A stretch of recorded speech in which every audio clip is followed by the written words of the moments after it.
राष्ट्रीय सेमिनार में गरिमामय मंच पर आसीन प्रदेश के वरिष्ठ आईएएस, हम सबके मार्गदर्शक, हमारे पूर्व कलेक्टर, पूर्व कमिश्नर, जिनका सतत मार्गदर्शन विश्वविद्यालय को मिलता रहा है, सम्माननीय सोनमणि बोरा जी, विश्वविद्यालय के सम्माननीय कुलपति doctor RP. Dubey ji, Singh sir, Ashok Tiwari ji, जयती मैडम जी, कार्यक्रम के समन्वयक अनुपम जी, अलग अलग विश्वविद्यालय से पधारे व्याख्यातागण, सहायक आयुक्त महोदय, विश्वविद्यालय के संकायाध्यक्ष, विभागाध्यक्ष और इस सेमिनार में अलग अलग राज्यों से पधारे शोधार्थीगण, विद्यार्थीगण, विश्वविद्यालय के विद्यार्थीगण। विश्वविद्यालय की ऐसी परंपरा रही है, उसी कड़ी में आज हम एक राष्ट्रीय सेमिनार का आयोजन कर रहे हैं। विगत कई वर्षों से हम लगातार ICSSR फंडेड सेमिनार का आयोजन यहाँ पर कर रहे हैं। इन सब सेमिनारों में जो केंद्र रहा है वह मूल रूप से आदिवासी रहा है, क्योंकि विश्वविद्यालय की स्थापना ही जिस उद्देश्य से की गई थी उसके मूल में आदिवासी और विशेषकर आदिवासी छात्राएं थी। माननीय कुलाधिपति महोदय ने 2006 में जब प्रदेश का पहला विश्वविद्यालय बनाया तो उन्होंने अनुसूचित क्षेत्र का चयन किया। जब हम यहाँ पर काम करने आए तब 2006-7 में स्थिति ये थी कि आदिवासी बच्चियां विद्यालय में ही नहीं जाती थी, 10वीं 11वीं 12वीं नहीं पढ़ती, और पहले साल हमने केवल 3 आदिवासी विद्यार्थियों का प्रवेश यहाँ पर संपन्न कराया था। आज ये गर्व का विषय है कि 18 साल उपरांत 1300 आदिवासी छात्राएं यहाँ पर हायर एजुकेशन में है, और विशेष रूप से तो साइंस, टेक्नोलॉजी, मैनेजमेंट जैसे रुझानों इसमें है। साथ ही साथ विश्वविद्यालय ने इन आदिवासी विद्यार्थियों के साथ काम करके यह पाया कि इनमें एक नैसर्गिक प्रतिभा है जो कि खेल, शोध, अध्ययन सभी दिशा में उत्कृष्ट है, पर उनको एक साथ देने की जरूरत है, उनको एक नया प्लेटफॉर्म देने की जरूरत है। उस प्लेटफॉर्म के लिए लगातार विश्वविद्यालय ने काम किया और आज विश्वविद्यालय में जो उन्नत खेल सुविधाएं हैं, मुख्यमंत्री आदरणीय श्री सोनमणि बोरा जी, माननीय प्रमुख सचिव government of Chhattisgarh, department of tribal and development, मंच पर उपस्थित विशिष्ट अतिथि आदरणीय प्रोफेसर अशोक तिवारी जी, जो भी हैं, और अपनी प्रमुख सचिव महोदय ने बहुत सी ऐसी बातें कही हैं और हम सबको उस पर विशेष करके हमारे शिक्षक हैं, विद्यार्थी हैं, उनको ध्यान देना है कि इस दिशा में बहुत कार्य करने की गुंजाइश है। अभी जो शोध करता है हमारे वो भी करें, और जो हमारे टीचर हैं वो भी उसमें शामिल हों। मैं समझता हूँ कि जो सचिव महोदय ने जो एक हमें एक दृष्टि दी कि जो अधिनियम 2006 है और वो किस तरह से आदिवासियों को अधिकार और उनकी आजीविका के लिए, संसाधन के लिए उन्हें अधिकार देता है। सेमिनार के उद्घाटन समारोह में कार्यक्रम के अध्यक्ष, इस विश्वविद्यालय के VC श्री दुबे जी, मंच पर आसीन रजिस्टर साहब तिवारी जी, जिनको मैंने सुना तिवारी जी, सिंह साहब, मैडम जयती और अनुपम जी, जो बहुत दिनों से इस कार्यक्रम के लिए लगातार संपर्क में रहा, और जिस कारण से मुझे आज विशेष रूप से बिलासपुर और यहाँ जाना पड़ा।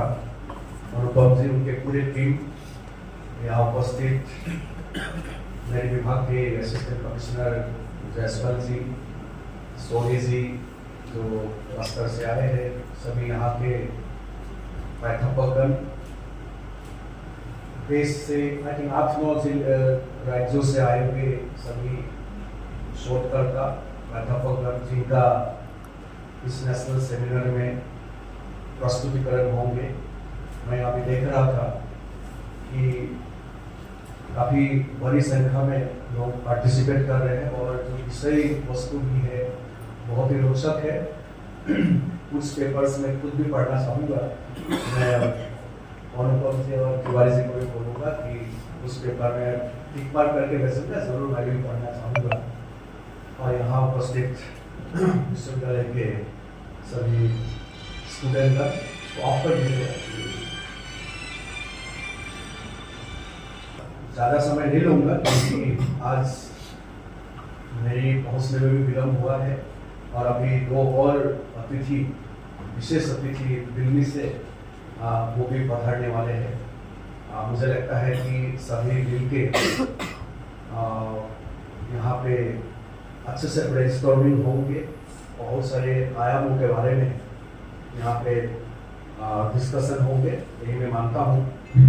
और अभी एक आयाम तिवारी से ऑलरेडी आप लोग के सामने रखी, होम स्टे, जो इको टूरिज्म बहुत तेजी से आदिवासी क्षेत्र में बढ़े हैं और उसको कैसे हमारे आदिवासी कम्युनिटीज और उसके आसपास रहने वाले जो वनवासी है उसका फायदा कैसे उठा सकते हैं, ये हमारे लिए बहुत ही एक महत्वपूर्ण कदम और प्रयास होंगे, ऐसा मैं मानता हूँ।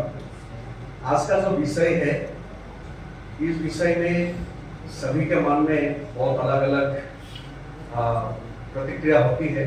उद्यमिता, उद्यम का डेफिनेशन ही जो है बहुत ही अलग अलग है।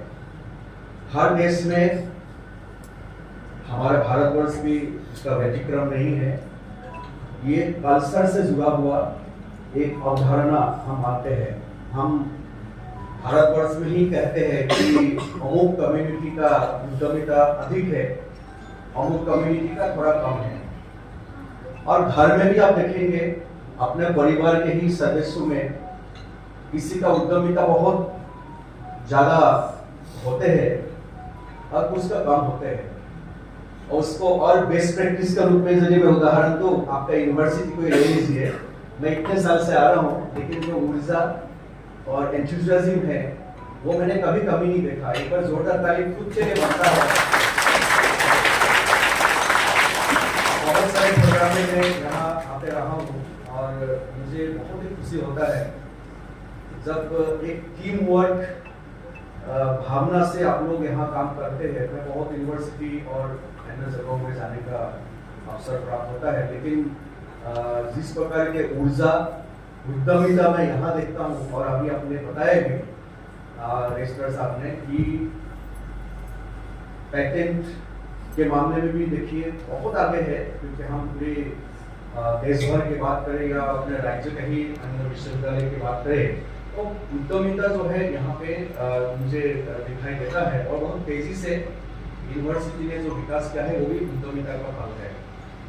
क्या ये उद्यमिता किसी कम्युनिटी तक के सीमित है? क्या कोई ऐसा उद्यमिता की कुछ प्रवृत्ति लेके पैदा होते हैं? ये मुझे लगता है एक मनोविज्ञान की प्रश्न है और शोधकर्ता इसमें जरूर देखेंगे कि किस कम्युनिटी में बहुत ज्यादा उद्यमिता देखने को प्रदर्शन हो रहा है। क्या उनके आसपास के परिवेश इसके लिए जिम्मेदार है? क्या उनका खानपान जिम्मेदार है? क्या उनका कल्चरल जो अपब्रिंगिंग है या जो बियरिंग है या जो लीगेसी है, क्या वो उसके लिए? तो आई थिंक ये भी एक टॉपिक हो सकता है कि छत्तीसगढ़ के परिप्रेक्ष्य में देखिए हमारे यहाँ पे जनजाति प्रमुख रूप से 43 है, 43 जनजातियां है और उसका उप जनजातियां शायद बहुत कम लोगों को मालूम होगा कि ये 162 है, 162 उप जनजातियां है इन्हीं में। तो ये सबका जब हम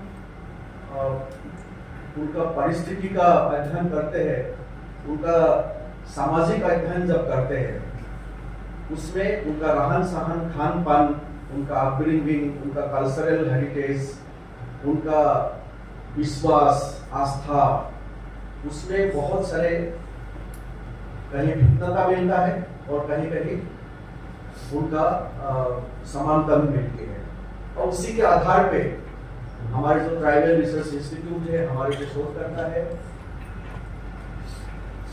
हमारे पास बहुत सारे मांग आते रहते हैं कि अमुक कम्युनिटी को ट्राइबल घोषित कर दिया जाए या फलाना कैटेगरी में लिया जाए, ओबीसी में लिया जाए, एससी में लिया जाए। तो ये वही जो उनका जो एंथ्रोपोलॉजिकल जो स्टडी है और जो अन्य स्टडीज है, उसी के आधार पे हम उनको उस कैटेगरी में रखते हैं। तो मेरा सबसे पहले ये शोधकर्ताओं के लिए अनुरोध रहेगा कि इस दिशा में जरूर देखें कि ऐसा कौन कम्युनिटी है जनजातियों में भी, मुझे फोन कर देखते मैं साइलेंट कर दो उसको। तो ये बहुत जरूरी है कि किस जनजातियों में अधिक उद्यमिता की इंग्रेडिएंट्स पाए जाते हैं, किसमें कमी है और क्या कमी है, कम पाए जाते हैं और इसका कमियों का कारण क्या है। आई थिंक ये भी एक शोधकर्ताओं के लिए एक, क्योंकि छत्तीसगढ़ संभावनाओं का घर है और शोधकर्ताओं के लिए अभूतपूर्व इस तरह का संभावना इसमें है।